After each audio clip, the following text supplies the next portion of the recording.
Hello नमस्कार दोस्तों, स्वागत है आपका सिविल्स एजुकेशन में। स्क्रीन पे आप लोगों को दिख रहा है अप्रैल लास्ट वीक 2024 करंट अफेयर्स। ठीक है, इससे पहले हम लोगों ने 3 वीक तक का कर लिया था अप्रैल का। ये लास्ट वीडियो रहेगा अप्रैल मंथ का करंट अफेयर्स का। इसके बाद जो वीडियो मिलेगा आपको मई मंथ का मिलेगा। पीडीएफ कंप्लीट हो चुकी है। ठीक है, ये कल आपको वीडियो मिल जाएगा। और ये सारे वीडियो यूपी पीसीएस प्री के लिए, यूपी पीसीएस मेंस के लिए इवन है ना, इंपॉर्टेंट होते हैं। आरओ के लिए भी बहुत इंपॉर्टेंट है। तो ये जितने भी टॉपिक इस पीडीएफ में कंप्लीट किए गए हैं तो ये सारे महत्वपूर्ण हैं आप लोगों के लिए। ठीक है, शुरू करें फिर। चलिए, लाइक कर लेना, सब्सक्राइब कर लेना चैनल को जो लोग नए जुड़े हों। देखें, पहला टॉपिक हम लोग कवर करेंगे राष्ट्रीय पंचायती राज दिवस। पंचायती राज दिवस आसान है, कोई दिक्कत नहीं है, हमेशा पूछा भी जाता है, इंपॉर्टेंट इस वजह से।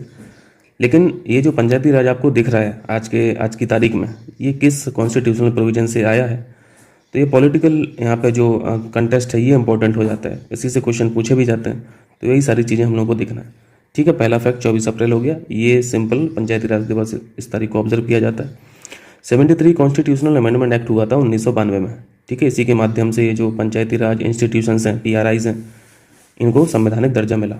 बिल्कुल आसान है, ये भी समझते हैं हम लोग। 73 पढ़ते हैं और 74 पढ़ते हैं, दोनों ही कॉन्स्टिट्यूशनल अमेंडमेंट एक्ट ये जो हैं ये ईयर 1992 में ही आए थे। ठीक है, और अगर लागू वर्ष पूछे तो आपको 1993 लगाना है। 73 से ये पीआरआईज आई थी, पंचायती राज इंस्टीट्यूशंस आई थी, और 74 से म्यूनिसिपैलिटीज़ हम लोग पढ़ते हैं। यानी 73 से ये जो गांव की सरकारें हैं, ब्लॉक लेवल की सरकारें हैं और जिला की सरकारें हैं, ये 73 से इंट्रोड्यूस किया गया था। और 74 से ये नगर की जो सरकारें होती हैं, ठीक है, शहरों की जो सरकारें आप लोग देखते हैं, मेयर देखते हैं, पार्षद देखते हैं, ये सारी चीज़ें 74 के माध्यम से लाई गई थी। तो इतना क्लियर है, क्योंकि यहाँ पे पंचायती राज पढ़ रहे हैं, पीआरआईज पढ़ रहे हैं, तो ये 73 यहाँ पे हो जाएगा। 24 अप्रैल को इस संशोधन को लागू किया गया था, इसी वजह से 24 अप्रैल को ये दिवस ऑब्जर्व किया जाता है। ठीक है, इतना भी क्लियर हो गया। पहला पंचायती राज दिवस 2010 में मनाया गया था। ये थोड़ा सा फैक्ट नया हो सकता है, इसको ध्यान रखिएगा। ठीक है, 2010 में इसको ऑब्जर्व किया गया था। अब देखें यहाँ पे कॉन्स्टिट्यूशनल प्रोविजंस जो हैं इनको जल्दी से रिवाइज कर लेते हैं। वैसे इसमें नया कुछ नहीं है, हम लोग जानते हैं सारी चीज़ें, बस रिकॉल करने की बात है। पहला प्रोविजन हम लोग आर्टिकल 40 में पढ़ते हैं। आर्टिकल 40 यानी एडीपी एसपी का भाग है ना, directive principles of state policy जो होता है, राज्य के नीति निर्देशक तत्व। आर्टिकल 40 में पंचायतों का उल्लेख है। ठीक है, कितनी बार पूछा गया प्रश्न? हज़ारों बार मेरे हिसाब से, हर एक एग्जाम में। ये इसको ध्यान रखना है आपको। Article 246 very very important. Article 246 जो है, इसमें स्टेट लेजिस्लेचर जो होती हैं, यानी राज्य विधानमंडल जो होते हैं, इनको पीआरआईज पर स्थानीय स्वशासन से संबंधित किसी भी विषय पर कानून बनाने का अधिकार दिया है। तो ये आर्टिकल 246 जो है ये स्टेट लेजिस्लेचर को मजबूत बनाता है। ठीक है, रिगार्डिंग पीआरआईज। अब यहाँ पे देखिए 73 कॉन्स्टिट्यूशनल अमेंडमेंट एक्ट 1992, थोड़े बहुत और यहाँ पे फैक्ट है वो भी देख लीजिए। इससे संविधान में भाग 9 जोड़ा गया था। अब यहाँ से देखिए 73 से क्या क्या संविधान में बदलाव हुए। संविधान में भाग 9 जोड़ा। भाग 9 क्या है? पंचायती राज है।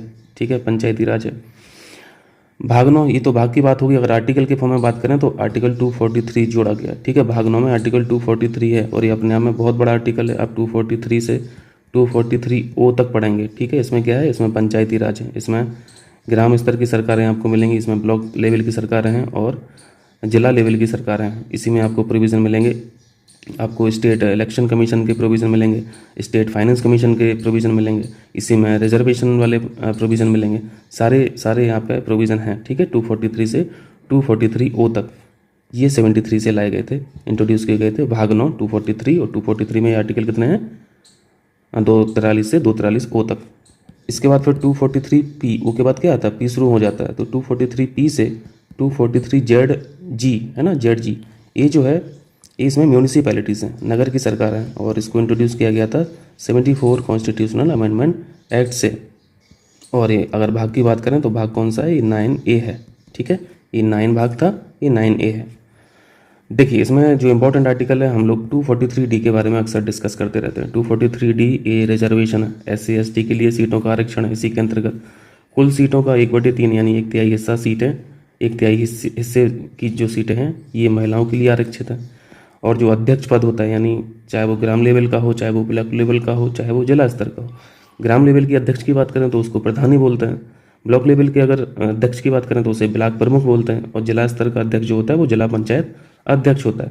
तो यानी जो बड़े बड़े पद हैं, है ना, अध्यक्ष पद हैं, उन पर भी महिलाओं के लिए 1/3 आरक्षण है।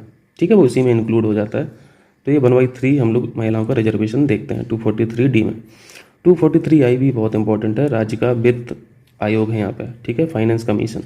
जैसे अगर हम सेंटर के फाइनेंस कमीशन की बात करें तो इसको हम लोग 280 में पढ़ते हैं ना, 280 में, आर्टिकल 280 में। लेकिन अगर राज्य के वित्त आयोग की बात हो, किसी भी राज्य के वित्त आयोग की बात हो, तो ये 243 के अंतर्गत आता है, ठीक है। जहाँ पे मतलब PRIs हैं, बहुत से स्टेट्स ऐसे हैं जहाँ पे PRI ये नहीं है, मतलब 73 और 74 के प्रोविज़न वहाँ पे लागू नहीं होते हैं। बहुत से स्टेट्स हैं, नॉर्थ ईस्ट वाले स्टेट हैं, ठीक है। तो ये था यहाँ पे पंचायती राज दिवस के बारे में और उसके बैकग्राउंड में जो चीज़ें थी। दूसरा क्वेश्चन है आपके लिए, उपग्रह प्रौद्योगिकी दिवस 2024 कब मनाया गया? उपग्रह प्रौद्योगिकी दिवस 19 अप्रैल को ऑब्जर्व किया गया। 19 अप्रैल क्यों चुना गया? क्योंकि 1975 को भारत के पहले उपग्रह प्रक्षेपण आर्यभट्ट, जिसका नाम था, अभी इसकी हाल ही में 50वीं वर्षगांठ के अवसर पर इसको ऑब्जर्व किया गया, ठीक। बस इतनी सी बात थी इसमें। एक और क्वेश्चन है समाचारों में रहा, एम पॉक्स वायरस, ये एम है, ठीक है, एम पॉक्स, एम का मतलब मंकी है यहाँ पे, इसको मंकी पॉक्स के भी नाम से जाना जाता है। ये किस तरीके का वायरस है? न्यूज में है तो मैचिंग एचिंग में हो सकता है दिख जाए परीक्षा में। ये एक तरीके का DNA वायरस है। ऑप्शन में आपको DNA वायरस दिख जाएगा, ठीक है, RNA वायरस दिख जाएगा, DNA प्लस RNA दिख जाएगा। इस तरीके से ऑप्शन वो फॉर्म करेंगे, हो जाएगा। चलिए नेक्स्ट क्वेश्चन है, हाल ही में तेलंगाना के पुरातत्व विभाग ने बौद्ध विरासत स्थल फड़ीगिरी, इसका नाम आपको ध्यान रखना है, ठीक है। ये कहाँ पे? तेलंगाना में। खास बात क्या है इस जगह की? फड़ीगिरी जो है यहाँ पे बौद्ध विरासत स्थल है। एक प्रश्न तो आपका क्वेश्चन से तैयार हो गया, सॉरी, एक उत्तर तो आपका प्रश्न से तैयार हो गया। मैं किस वंश के शीशे के सिक्कों के भंडार की खोज की है? यहाँ पे शीशे के सिक्कों के भंडार की खोज की गई है। बहुत सारे शीशे मिले हैं मिट्टी के घड़े में, ठीक है, करीब 5000 के आसपास है। मैं इमेज यहाँ पे लगाने की कोशिश करूँगा तो देख लीजिएगा। ये जो भंडार मिले हैं ये थे इक्ष्वाकु काल के, ठीक है, इक्ष्वाकु काल के। कर लेंगे। चलिए अब देखेंगे हम लोग चर्चा में, ये आर्टिकल 244A है, 244A बहुत इंपॉर्टेंट आर्टिकल है। ब्रैकेट में A लिखा है, इसका मतलब है इसको बाद में इंट्रोड्यूस किया गया होगा संविधान में संशोधन के माध्यम से, है ना। ये सारी चीज़ें आप लोग समझते हैं। अब ये आर्टिकल चर्चा में क्यों था और ये है क्या, ये दो चीज़ें हम लोग को जाननी है। पहले तो देखिए ये न्यूज़ में क्यों था। असम के राजनीतिक उम्मीदवार जो हैं, चुनाव का माहौल चल ही रहा है ना, तीसरा फेज हो गया, चौथा फेज शायद 15 मई को है इलेक्शन। संविधान के अनुच्छेद 244A लागू करने का संकल्प लिया। किसने? राजनीतिक उम्मीदवारों ने।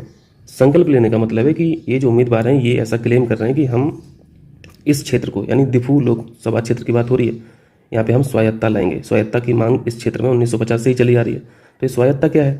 स्वायत्ता वाला जो प्रोविज़न है ये 244A से किसी भी क्षेत्र को, खासतौर से ये जो नॉर्थ ईस्ट वाले क्षेत्र हैं, अभी हम लोग देखेंगे, यहाँ पे आप मतलब क्षेत्र के अंदर क्षेत्र को भी आप यहाँ पे स्वायत्त बना सकते हैं, राज्य के अंदर राज्य आप बना सकते हैं, लेकिन वहाँ पे ऐसी कंडीशंस होनी चाहिए। तो अब इसको अच्छे से देखिए 244A में है क्या, कॉन्स्टिट्यूशनल प्रोविज़न पहले क्या है। भाग 10 जो है, भाग 10 में आर्टिकल 244, अभी भाग 9 देखा था, भाग 9A भी देखा था, भाग 9B जो है ये कोऑपरेटिव सोसाइटीज़ हैं, उसके बाद वही भाग 10 आता है।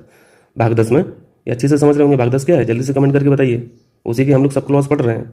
भाग 10 में आर्टिकल 244 अनुसूचित क्षेत्रों और आदिवासी क्षेत्रों के रूप में नामित कुछ क्षेत्रों के लिए प्रशासन की विशेष प्रणाली है।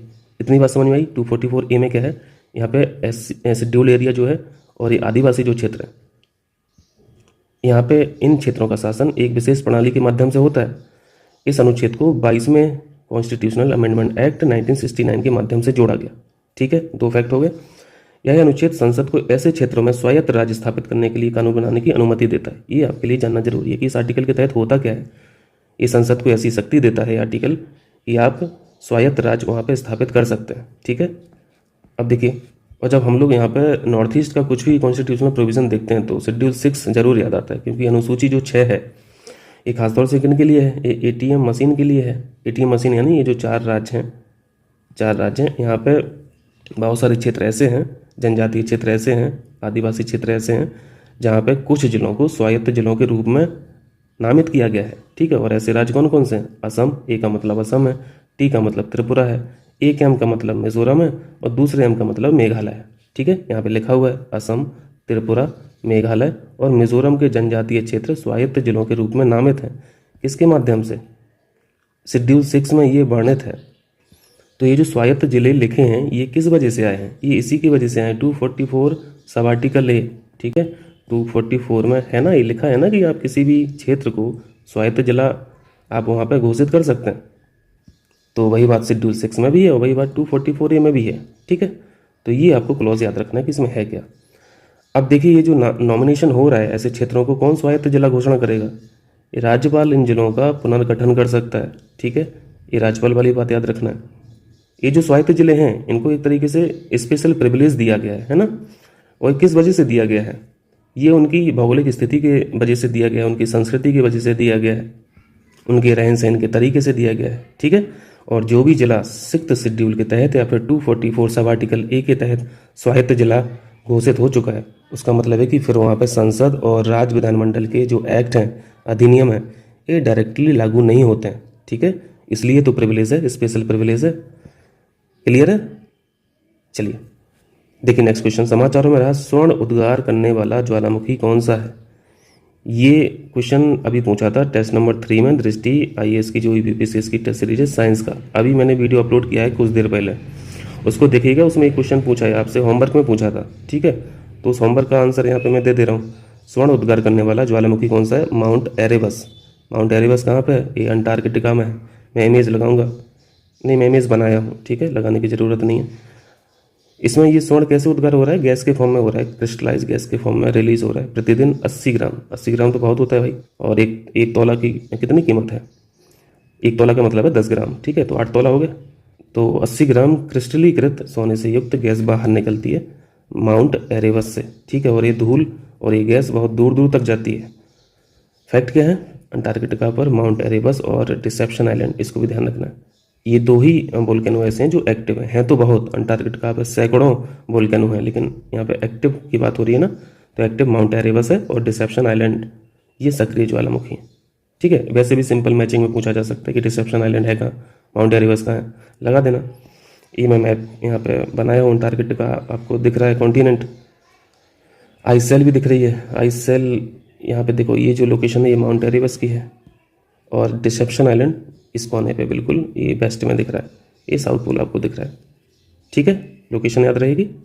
चलिए नेक्स्ट क्वेश्चन है, हाल ही में किस आंदोलन के 50 वर्ष पूरे हुए हैं? 50 वर्ष पूरे हुए हैं चिपको आंदोलन। चिपको आंदोलन तो हम लोग लगा लेंगे, लेकिन इसके बैकग्राउंड में जो चीज़ें हैं वो चीज़ें जानना बहुत ज़रूरी है।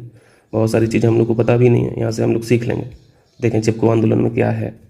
उत्तराखंड में 1973 में शुरू किया गया था। ठीक है, ये इन्वायरमेंटल मूवमेंट है ना, एक तरीके से पर्यावरणीय मूवमेंट है, पर्यावरण बचाओ मूवमेंट है। तो ये आपको ईयर याद रखना है, 1973 चिपको आंदोलन। अब 1973 में तो उत्तराखंड था ही नहीं है ना, तो तत्कालीन उत्तर प्रदेश का चमोली जिला में ये शुरू किया गया था। और जिस वजह से ये आंदोलन चल रहा था वो वजह है बाहरी ठेकेदारों की व्यावसायिक गतिविधियों के कारण बड़े पैमाने पर वनों की कटाई हो रही थी। ये वनों की कटाई क्यों हो रही थी? इस वजह से, क्योंकि इस प्रोजेक्ट को लॉन्च किया गया था, टिहरी वन परियोजना। तो ये जो ठेकेदार थे इस परियोजना के, ये ठेकेदारों ने यहाँ पे ठेका लिया हुआ था, है ना। लकड़हारे थे बड़े बड़े। हिमालय गांव की महिलाएं जंगलों को वाणिज्यिक लकड़हारे, यानी यही ठेकेदार लोग, से बचाने के लिए पेड़ों से चिपक गई थी। ठीक है, यानी ये एक तरीके से पेड़ों से आलिंगन वाली बात थी ना। तो इतना था। संबंधित नेता कौन था? चंडी प्रसाद भट्ट थे, सुंदरलाल बहुगुणा थे, गौरा देवी भी थी। इन तीनों के नाम हम लोग पढ़ते आए हैं। और मुख्य रूप से महिला नेतृत्व वाला आंदोलन था। हो जाएगा। चलिए, इस तरीके के मूवमेंट, ऐसा नहीं है कि चिपको आंदोलन पहला आंदोलन था जिसमें पेड़ों से लोग चिपक रहे थे उनको बचाने के लिए। इस तरीके के बहुत मूवमेंट हुए। ठीक है, 1973 से पहले भी हुए और बाद में भी हुए। जैसे मैं यहाँ पे मेंशन किया हूँ, अन्य पर्यावरण आंदोलन जो थे, एक नर्मदा बचाओ आंदोलन था, बिश्नोई आंदोलन में लगभग मिलता जुलता था। 1700 में हुआ था बिश्नोई आंदोलन राजस्थान में। नेतृत्व करता अमृता देवी। कटाई रोकने के लिए लोग वृक्षों से लिपट जाते थे, तो ये 1700 में हो चुका था। ठीक है, ये लिपटने वाली बात, गले लगाने की बात है ना पेड़ों से, ये 1700 में बिश्नोई आंदोलन में हो चुका था। एक फिर मूवमेंट हुआ साइलेंट वैली आंदोलन 1978 में। केरल में साइलेंट वैली, हम लोग नेशनल पार्क पढ़ते हैं ना, राष्ट्रीय उद्यान पढ़ते हैं, तो ये वही चीज़ है। साइलेंट वैली जल विद्युत परियोजना के खिलाफ ये था। ठीक है, 1983 में परियोजना को रद्द कर दिया गया। ईयर याद रखना है, साइलेंट वैली आंदोलन 1978, बिश्नोई आंदोलन 1700 और 1973। ये 78 में शुरू हुआ और फिर 5 साल बाद परियोजना को रद्द कर दिया गया, क्योंकि इतना लार्ज स्केल पर ये हो रहा था विरोध। और 1985 में साइलेंट वैली राष्ट्रीय उद्यान का उद्घाटन हुआ। इस परियोजना को खत्म कर दिया, जल विद्युत परियोजना को खत्म कर दिया, उसकी जगह राष्ट्रीय उद्यान बना डाला। ठीक है, इसका उद्घाटन किया था राजीव गांधी साहब ने। फिर एक तरीके का ये भी आंदोलन था अपिक्को आंदोलन 1982। अपिक्को का मतलब यहाँ पे हगिंग से है, ठीक है, मतलब गले लगाने से है। किसके डायरेक्शन में हो रहा था? एक इन्वायरमेंटलिस्ट थे जिनका नाम था पांडुरंगा हेगड़े, ठीक है, इनका नाम आपको ध्यान रखना है, पांडुरंगा हेगड़े। अपिक्को आंदोलन पूछा जाता है मैचिंग में। कहाँ से बिलोंग करता था ये मूवमेंट? कर्नाटक, ठीक है, वेस्टर्न घाट। हो जाएगा। चलिए एक और पढ़ लीजिए इसी तरीके का, सेब आरे, इसको आरे, ये आरे कॉलोनी है। आरे मूवमेंट 2019 से, तो बिल्कुल लेटेस्ट है ना लगभग। मुंबई में आरे राष्ट्रीय उद्यान, नेतृत्व करता मेघा पाटकर और अरुंधति राय साहिबा, और भी थी, मतलब एनजीओज थे साथ में। मुंबई मेट्रो लिमिटेड परियोजना के ये खिलाफ था, ठीक है, इसी के चलते पेड़ कट रहे होंगे तो विरोध किया गया होगा। सेव आर्य मूवमेंट, जगह याद रखना है, मुंबई। फिर है इसके बाद इसी तरीके का मिलता जुलता सेब देहांग पटकाई 2019।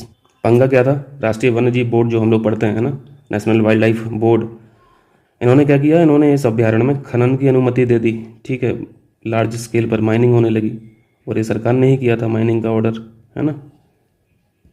तो माइनिंग के अलग फ़ायदे हैं, अलग घाटे हैं, ये सारी चीज़ें हम लोग समझते हैं, ठीक है। तो इसी के विरोध में वहाँ के लोकल्स ने यहाँ पे विरोध किया था।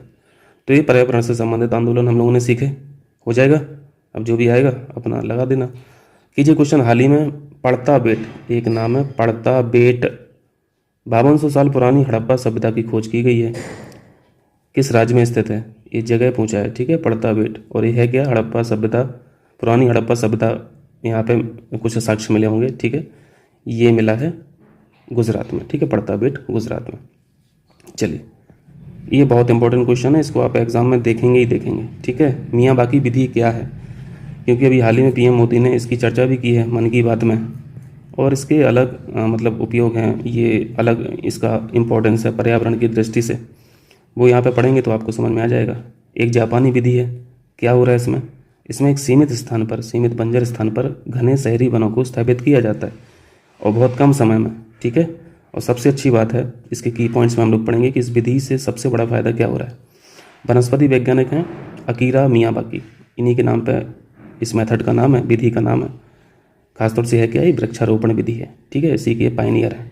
अगर पायनियर पूछा जाएगा तो लगा देना, पायनियर के कम चांस हैं, पूछा जाएगा कि ये है क्या, है ना, जो हम लोगों के लिए ज़्यादा खास है।